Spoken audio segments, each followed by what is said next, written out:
Everything you want to know about cremation, you'll find out on this morning's Carolina People. Coming up next, stay tuned.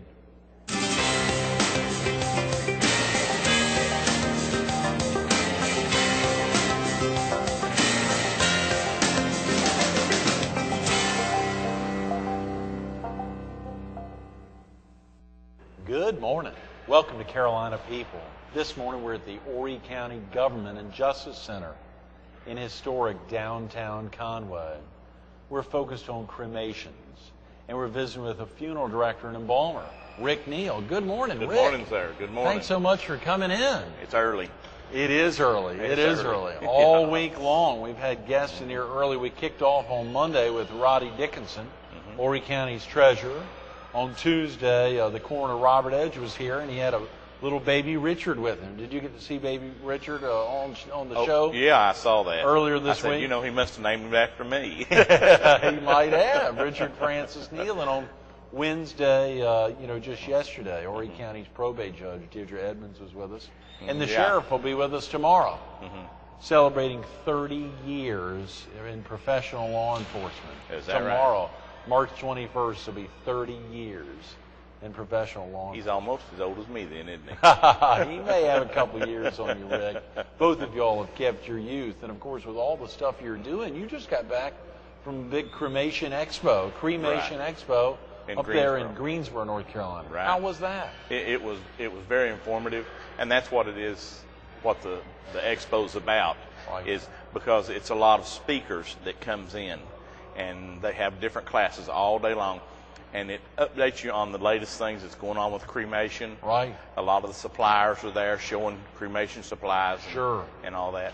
And because cremation's just becoming so popular. Oh, yeah. And so this is North Carolina Cremation Society puts it on. What was your most favorite class over the course? Was it principally the one that gave new ideas on new ways to serve a family? Good. All the different things that you can do for a family, that you can offer a family, that some of the funeral homes that's up the coast and down in Florida, they bring those people in that's done it for so long. Sure. And now that it's growing around here, so they give you a lot of ideas on what to do. That is tremendous. Well, I hope you took a lot of notes and brought some of those pamphlets back. I'm sure you do back at home.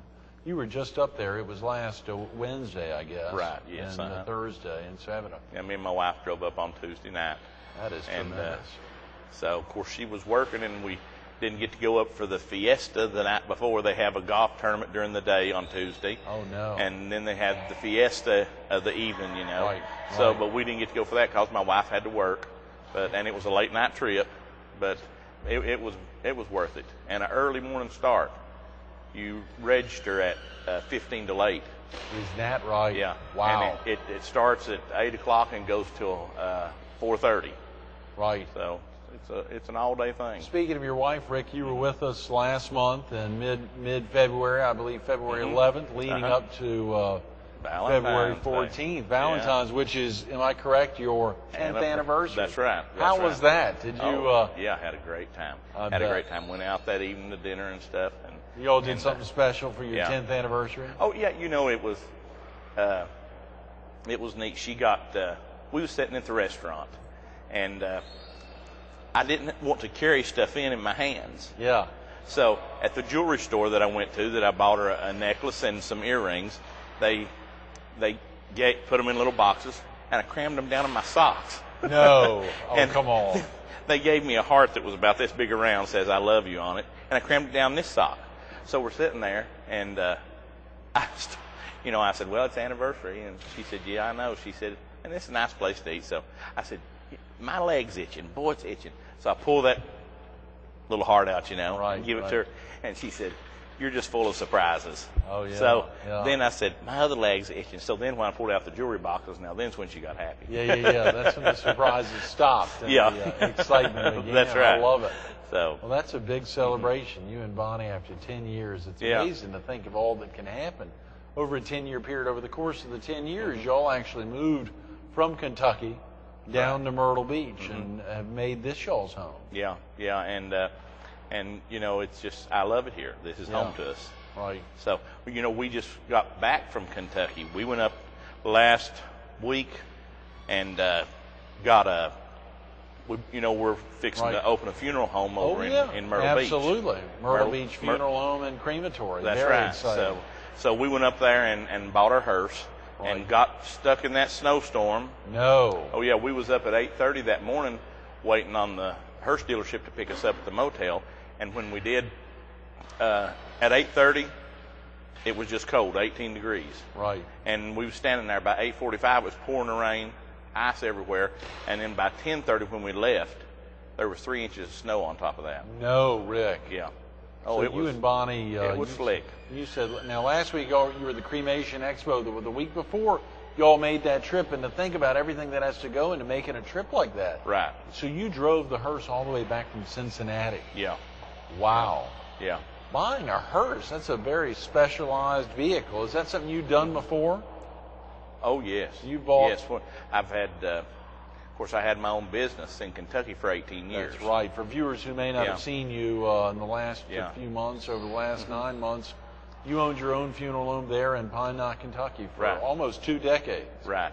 And, I love it down here at the beach so well that we just made the move.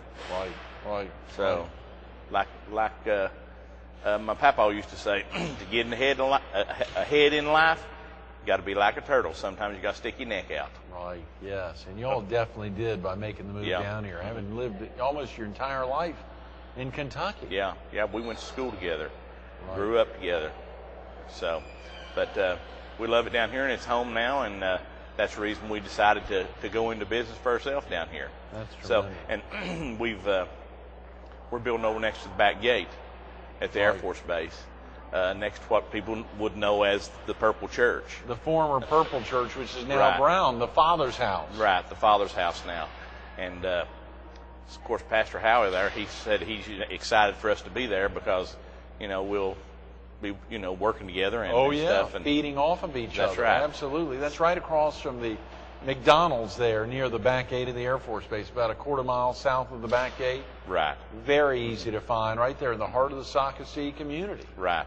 Matter of fact, we've had people that's come over and talked to us already about the funeral home, and of course, we can't do anything towards making any arrangements. No arrangements. Absolutely. Nothing can be done. So right now, if they need something right now, you send them to another funeral home, right? Right. They need it right now. But, sure. People's talking to us about pre-arrangements. Sure. And I can't even discuss pre-arrangements with them. Can't do that yet. No. Yeah. So you've got to be very careful until, when would the date be? Now, the state board has gone through the approval process, right? Right. They give us the approval to build a funeral home. Okay. And Ernest Adams, the one that is the inspector, state inspector, he's already been and looked at our place, and everything looks good. Now he'll be back when we tell him we're ready to operate. Right. So, and we've been ordering equipment. I mean, we have to have, you have to be able to seat so many people in the building. You have to have a hearse, and he told a funny story. He said that he went to one funeral home in South Carolina. He said, and they looked at the hearse and said, seen the hearse sitting out there, and said, so he left and went down the street. And they told him, they said, when they got down there, said, well, did the other funeral home pass? And said, yeah. I said, well, what did they do about a hearse? And he said, well, it was sitting outside. And they said, you better go check that hearse again. So he said that he went back up there and said he told him to start the hearse and drive it around the block. Yeah. He wanted to ride it. And said it didn't have an engine in the hearse. No way. Yeah. Not an engine at all? Yeah, it was just sitting out there. Wow. What would they do on a death call like that? Now, of course, that's not indicative of many funeral homes. Right. That's a very rare what example. they use a livery service, it's called. Sure. And they had a hearse brought in and a pickup service, a livery service that picked up for them, And and the thing with it is they was getting a new car when they was, they were in the with process a livery service. Of getting a new car. Oh, yeah. Well, you surely, there's a lot of great funeral home operators in the state that wouldn't try to pull something like that over. Right. Well, see, the thing with it is you wouldn't, if you're using a livery service, I mean, you're having a brand new automobile brought in every time you need a hearse. Every time, sure. And I know when I had my funeral home in Kentucky, we had our own hearse. Right. But we belonged to a livery service also. Good. That we had a van conversion that was made over into to look like a hearse, which we bought one for our funeral home. Oh, so, because it's a lot better to go out in neighborhoods with that. Sure. You know, it doesn't shake people up like pulling down the street with a hearse. So that's used for mostly pickups is what it's used for. Do all funeral homes have a crematory, Rick? Obviously, having been up at the Cremation Expo last week in Greensboro, no. do all funeral homes have a crematory? There's there's besides our crematory, which has just been delivered for our funeral home. Not yet operational, yeah. Right. Yeah, they're setting it up, but there's 5 other funeral homes here in the county that has one. Okay. There's Watson in Conway. Watson in Conway, formerly Palmetto, right. Right.